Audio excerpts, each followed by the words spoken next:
Thank you all. Thank you, Cindy, for doing this. This is great. We've been trying to put something like this together for a while. My name is Simon Sequeira. I'm the president of Quadvest. We formed a coalition recently made up of cities and mud districts and private water providers. And our goal is to challenge these two state agencies. We don't think that what they've done is right. We don't think that it's justified. Ultimately, if we win, the goal is to reduce everybody's water bill.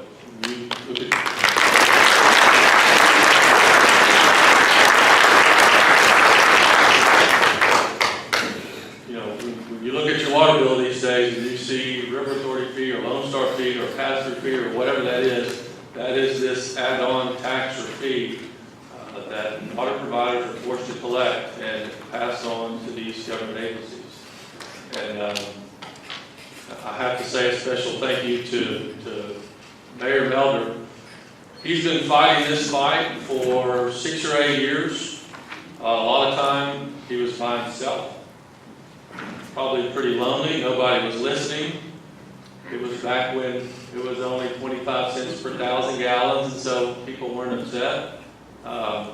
But he stuck with it, and because of Melder sticking with it, this county is in great shape to challenge these two agencies. Quickly here, there's never been a study. You will hear the government tell you that they have studied the aquifer and that we're limited with 64,000 acre-feet of pumpage. That study does not exist. It's never existed. It's never been produced. Texas A&M Bush School of Public Policy did a study on behalf of the state controller. They studied not just Montgomery County, but they studied multiple counties. And as a result of their studies, they said that Texas has a government-induced shortage of water. They went on to say that Montgomery County has 1,000 years worth of groundwater with growth. This picture right here, Texas Water Development Board, USGS, they all agree we have 180 million acre-feet of groundwater in the aquifer beneath us. Right here, just Montgomery County. How much water is that? All of the surface water lakes in Texas combined times 5. That's what we have. We're limited to 64,000 acre-feet. It really is, as Mayor Melder says, it is.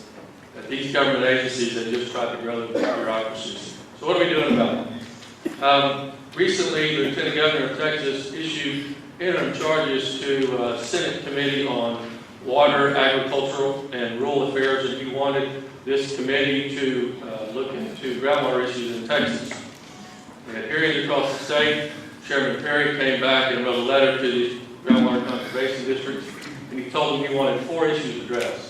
One of those issues is Supreme Court decisions. There have been multiple decisions that have come out by the Supreme Court that are showing that Lone Star's regulations are invalid. They cannot do this as per the Supreme Court. Groundwater will be regulated like oil and gas. Those are the words of the Supreme Court. That's not me. That's them. The second thing is user-based districts. When he's talking about user-based districts, he has said Lone Star kind of has this "who's my best friend today" policy that pits developers and landowners and private property owners and industry and municipal all against each other. Everyone must be treated equally inside the aquifer. The third thing is reverse engineering. That's the 64,000 acre-feet issue. The number needed to be 64,000 acre-feet in order for the San Jacinto River Authority to spend $1 billion a year money. If it would have been 200,000 acre-feet, we wouldn't be sitting here. It was reverse engineered. The fourth thing is private property rights. It's important for everybody to know, if you own the land, you own the groundwater.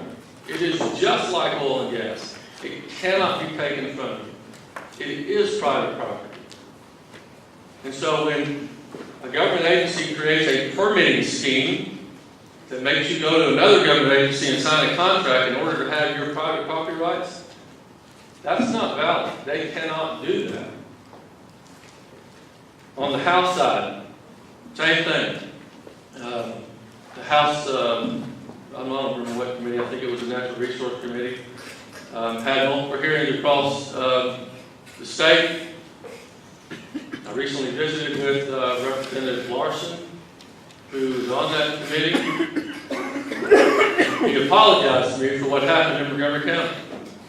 He told me he wanted you to know that he was sorry that this happened. He said it's the state's fault that this happened. And I take him at his word. They plan on fixing this. Now, we all know how politics work. There will be bills introduced in the legislature this year to try to deal with these issues. And Lone Star and the River Authority will show up with their taxpayer-funded lobbyists, and they will fight us. That's right, taxpayer-funded lobbyists. Shouldn't be allowed, but it's allowed. This is where you come into play. When these bills come up for vote, we're going to lead the charge on this. They need to hear from you. Every single person on that committee needs 500 or 1,000 emails in their inbox from you telling them how upset you are about this issue. I've been up there. Melder's been up there. A lot of us have been up there. But when it comes from you, it matters. Locally, we can fix this issue right now today. Legislature's going to take a little while. We have multiple lawsuits pending. Who knows what's going to happen there? The Lone Star Groundwater Conservation District has 2 people appointed to the board that are appointed by Commissioner's Court. And those 2 people have voted in favor of the River Authority's plan every single time they get a chance. That means they're voting against private property. I have repeatedly called for their resignation. They will swing votes on Lone Star now. These votes are 6-3 in favor of the River Authority. And the day those people get removed and 2 new people get put on that board who agree to represent the people of Montgomery County and not special interests, this will start to change. Lastly, I want everybody to know that there are a lot of people fighting on your behalf. It's not just me, it's everywhere. It's not fun. The government fights you with your money. But I think at the end of the day, this is what's the best thing for Montgomery County. We're doing it for you. Thank you. God bless you.